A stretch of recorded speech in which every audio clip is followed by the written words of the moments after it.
Inba tax தினமும் அரசியல் சார்ந்த பல விடயங்களை குறித்து பேசிக் கொண்டிருக்கக்கூடிய நான் இன்று அறிவியல் சார்ந்த ஒரு விடயத்தை மையப்படுத்திய செய்தியை எடுத்து வைக்கலாம் என்று நினைக்கின்றேன்.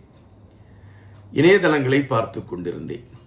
அப்படி இணையதளங்களை பார்த்து கொண்டு இருக்கக்கூடிய சூழலில் இறப்பை எய்திய ஒரு பெண்ணுடைய கர்ப்பப்பையை எடுத்து அதிலே ஒரு குழந்தையை உருவாக்குவதற்கான களங்களை எடுத்து விஞ்ஞானம் வெற்றி பெற்றிருக்கிறது என்கின்ற செய்தியை படித்த பொழுது அதை நம்புவதற்கு கடினமாக இருந்தது. உண்மையிலே இது நடைபெறுவதற்கான சாத்தியக்கூறுகள் இருக்கிறதா என்கின்ற கேள்விகள் எழும்பின.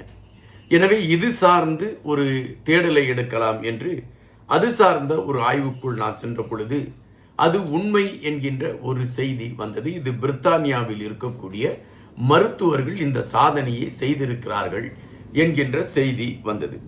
எனவே அதாவது அறிவியலை வியந்து பார்க்கக்கூடிய ஒரு தகவல் என்பதால் இது குறித்த ஒரு செய்தியை பேசலாம் என்கின்ற கணக்கீட்டில் தான் இந்த காணொளியில் அது சார்ந்த கருத்துக்களை உங்களோடு நான் பகிர்ந்து கொள்ளலாம் என்று நினைக்கின்றேன்.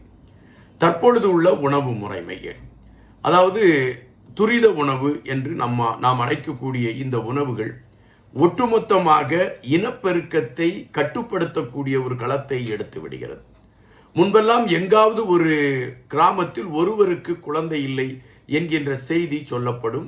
அதை குறித்து அந்த கிராமத்தில் இருக்கக்கூடியவர் ஏதாவது நாட்டு வைத்தியங்களை சொல்லி எப்படியாவது குழந்தை உருவாவதற்கான களங்களை எடுப்பார்கள். ஒரு சூழலில் அந்த ஒருவருக்கு குழந்தை இல்லாத ஒரு நிலைமை ஏற்படும். ஆனால் தற்பொழுது நீங்கள் திரும்பி பார்க்கக்கூடிய இடங்களிலெல்லாம் யாராவது ஒரு 5 பேராவது எங்களுக்கு குழந்தை இல்லை அதற்காக முயற்சி செய்து கொண்டிருக்கின்றோம், அதற்காக இந்த மருத்துவமனையை நாடிக்கொண்டிருக்கிறோம் என்கின்ற செய்திகளை எடுத்து வைக்கக்கூடிய களங்களை நம்மால் பார்க்க முடிகிறது. அதற்கு பின்னணியில் என்ன இருக்கிறது என்று பார்த்தீர்கள் என்றால் இந்த துரித உணவுகள் தான். உணவு பழக்கத்தில் ஏற்பட்ட மாற்றம். இன்னொன்று விஞ்ஞான ரீதியாக இணையதளங்களை மையப்படுத்தி எடுத்துக்கொண்டிருக்கக்கூடிய மென்பொருள் சார்ந்த வேலைகள். இவைகள் அனைத்தும் தான் இந்த குழந்தைகள் இல்லை என்கின்ற ஒரு நிலைப்பாட்டை உருவாக்கி கொண்டிருக்கிறது என்று விஞ்ஞானம் எடுத்து வைத்து கொண்டிருக்கிறது.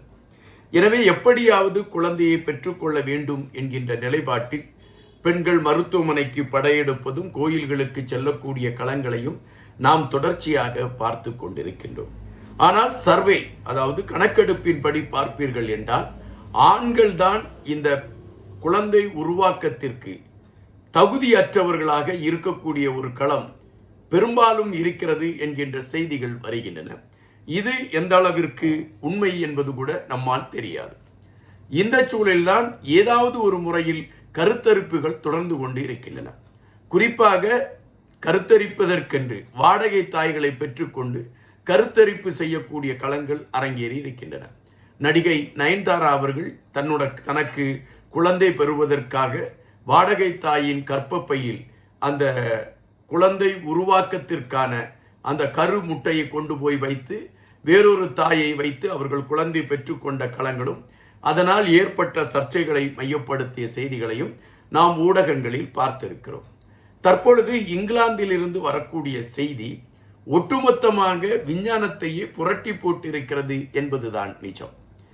அதாவது ஒரு தாய்க்கு கர்ப்பப்பை அதாவது அறுவை சிகிச்சை செய்து ஒரு பெண்ணுக்கு கர்ப்பப்பையை அப்புறப்படுத்தி விடுகிறார்கள். கர்ப்பப்பை அப்புறப்படுத்தப்பட்டு விட்டால் அந்த பெண்ணால் கர்ப்பம் தரிக்க முடியாது என்பதுதான் நிஜம். இந்த சூழலில் அந்த பெண்ணுக்கு எப்படியாவது கர்ப்பம் தரிக்க வேண்டும் என்கின்ற ஒரு எண்ணம் வருகிறது அல்லது நிலைப்பாடு. அதற்கான முயற்சிகளை எடுக்கிறார்கள். அப்படி முயற்சிகளை எடுக்கின்ற பொழுது அங்கு இருக்கக்கூடிய மருத்துவர்கள் ஒன்றை சொல்கின்றார்கள், உங்களுடைய உடலில் கர்ப்பப்பை இல்லை. இந்த கர்ப்பப்பை இல்லாத சூழலில் உங்களிடம் எப்படி குழந்தை உருவாக்கம் நடைபெறுவதற்கான ஒரு களம் ஏற்படும். எனவே உங்களுக்கு ஒரு கர்ப்பப்பையை வைத்து அதன் அடிப்படையில் உங்களுக்கு குழந்தை உருவாக்கத்தை நாம் கொண்டு வரலாம் என்கின்ற ஒரு நிலைப்பாடு எடுக்கப்படுகிறது. அதன் அடிப்படையில் நாம் எப்படி அதை கையாளுவது என்று அந்த மருத்துவர்கள் சிந்திக்கிறார்கள். எனவே வேறொரு பெண்ணுடைய கர்ப்பப்பையை எடுத்து இந்த பெண்ணுக்கு நாம் அதை வைத்து, அதாவது உடல் உறுப்பு மாற்றம் என்கின்ற அடிப்படையில் நாம் செய்து கொள்ளலாம் என்று திட்டமிடப்படுகிறது. அதன் அடிப்படையில் இறந்து போன ஒரு பெண்ணுடைய கர்ப்பப்பையை எடுக்கிறார்கள்.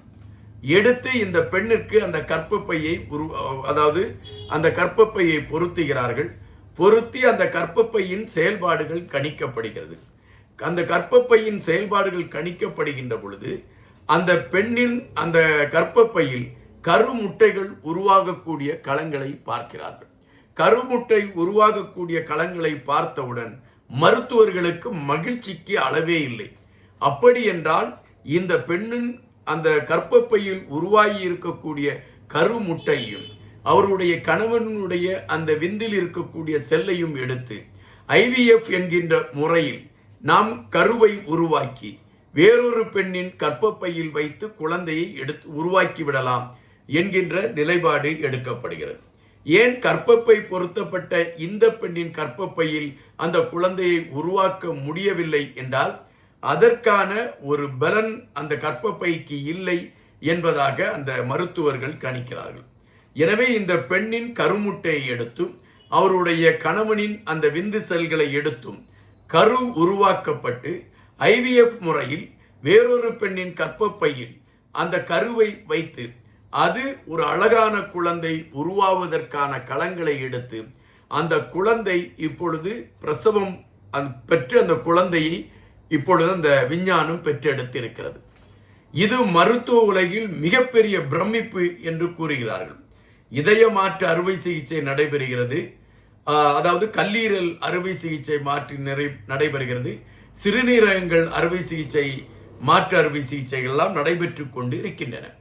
ஆனால் இதுவரை கர்ப்பப்பையை மாற்றி அமைத்து அதை அந்த பெண்ணோடு இன்னொரு பெண்ணுடைய கர்ப்பப்பையை எடுத்து இன்னொரு பெண்ணுக்கு வைத்து அதை செயல் வடிவம் காண செய்து அதில் கருமுட்டை உருவாக வைத்து அந்த கருமுட்டையை எடுத்து அதன் அடிப்படையில் ஒரு குழந்தையை உருவாக்கக்கூடிய களத்தை இதுவரை விஞ்ஞானம் எடுக்கவில்லை என்கின்ற ஒரு செய்திதான் பேசப்படுகிறது.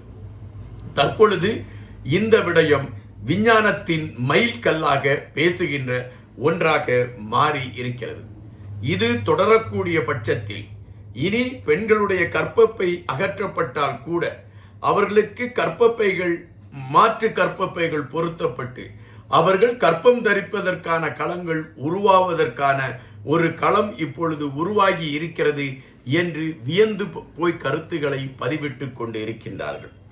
இந்த செய்தி ஒரு அரசியல் சார்ந்த செய்தி அல்ல, அல்லது இது நாட்டிற்கு மிகவும் முக்கியமான செய்தியா என்றால் உண்மையிலே முக்கியமான ஒரு செய்தியாகத்தான் இருக்கின்றது. ஒரு காலகட்டத்தில் ஒவ்வொரு குடும்பத்திலும் அவ்வளவு குழந்தைகள் இருக்கும். இப்பொழுது ஒரு குழந்தை பெற்றெடுப்பதே பெரிய ஒரு தவமாக இருக்கக்கூடிய சூழலில் கர்ப்பம் சார்ந்த களங்கள் அது பொலிவடைவதற்கான ஒரு சூழல் உருவாக வேண்டும் என்பதை உலகம் எதிர்பார்த்து கொண்டிருக்கிறது. அதற்கு இப்படிப்பட்ட விஞ்ஞான நகர்வுகள் தேவைப்படுகிறது என்பதுதான் நிஜம்.